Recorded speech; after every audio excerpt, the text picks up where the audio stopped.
Members, we now come to the Standards and Accreditation Bill. The question is that Part 1 stand part. I call Chris Farfoy. Mr Chair, I promise not to mention the rugby, other than that fleeting mention I've just made then. The Standards Accreditation Bill, while sounding like a mundane piece of legislation, actually is a very important piece of legislation to ensure, the standards and also that the everyday things in life that we do are uniform and things work. As the minority report within the Select Committee report has noted, Labor is not going to support this piece of legislation because we do hold some major concerns around it, notably around the lack of independence of the new Standards Board, which this piece of legislation has, and also because of that lack of independence, potential damage to our international reputation because of that. Mr Chair, to point towards that international reputation, can I point to Clause 7 of the bill, which talks about the functions of the New Zealand Standards Executive.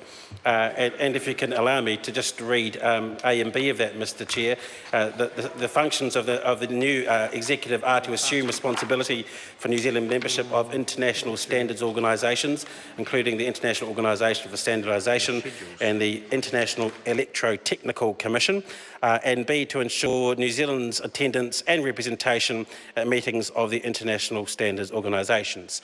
Mr Chair, throughout the Select Committee submissions, we heard from a number of submitters who have a lot more experience in this field that I, and certainly I think anyone around the Select Committee table had, about certainly the loss of international reputation for the change in structure to have the new structure, which was outside of a government department and independent with the New Zealand Standards Council, now to be placed within the Ministry of Business, Innovation and Employment, Mr Chair.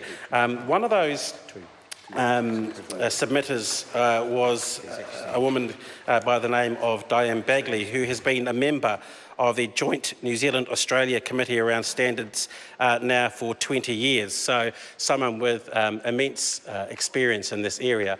And Mr Chair, if I could read a portion of her submission to the Select Committee to highlight the dangers that we are going down, or this country goes down, if we change the structure of our standards formation as we are going to do in this piece of legislation.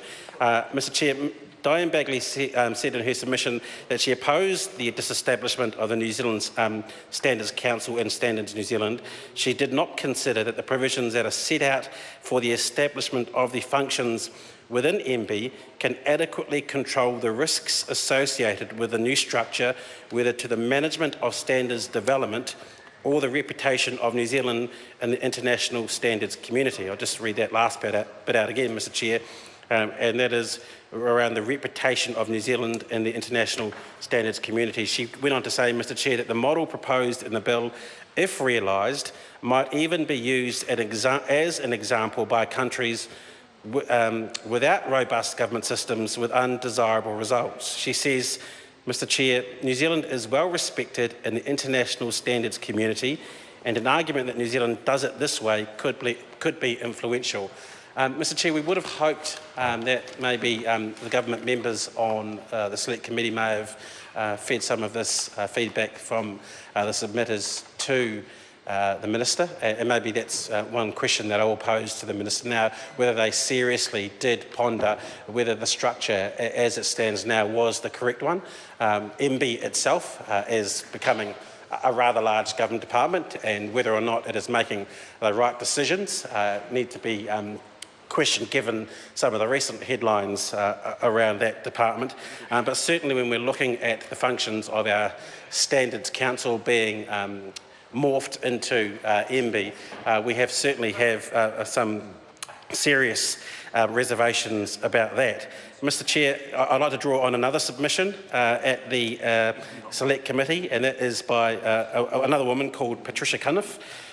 who was a consumer representative on standards committees, both here in New Zealand and overseas. And her submission was of a similar vein to that of Diane Bagley. And if I can take the opportunity to read that, Mr. Chair, she said, "I remain unconvinced." Mr. Chair? Chris Farfoy. Ms Patricia Cunniff said that she remained unconvinced that placing New Zealand's national standards body within MB will indeed ensure that the standards system is viable and well functioning. The current bill is predicated on consumers being the recipient of standardisation, not participants. She went on to say that clause 3A3 gives one of the purposes of the bill as being to protect the health and safety of the well-being of the public, but gives no place to define their own acceptable levels of health, safety and well-being. So I think Patricia Cunniff agrees with Diane Bagley there, but takes things to another level in terms of the safety and well-being of the public. And I guess, Mr. Chair, this is just another example of the submissions to the Select Committee, which I think throw up some serious reservations and concerns as to what the government is doing with this piece of legislation. It is obviously been a well-formed argument that New Zealand has a very strong reputation at some of these international organisations and through some of our works through standards. And there is serious concern within some of our most experienced and expert people in the field as to whether or not we're doing the right thing here as well. Mr. Chair, I think some of the motivation, or most of the motivation for this piece of legislation is to ensure that the financial viability of the standards process. I think having listened to some of the concerns in the Select Committee, that was a real concern for those in that sector already, but we don't believe that the changing of the structure will go in any way to ensure that the viability, the financial viability of the standards process will be any better than it was previously. So if the Minister and the Chair could clarify some of those issues, we would certainly be thankful to know whether or not more work has been done around that financial viability, and I hope that the Minister and the Chair will take a call. Mr. Chair, there was also concerns from industry around representation and also some concern around conflicts of interest and also funding. I do note there has been some amendment during the Select Committee process around potential for conflict of interest, and I think that's a good thing.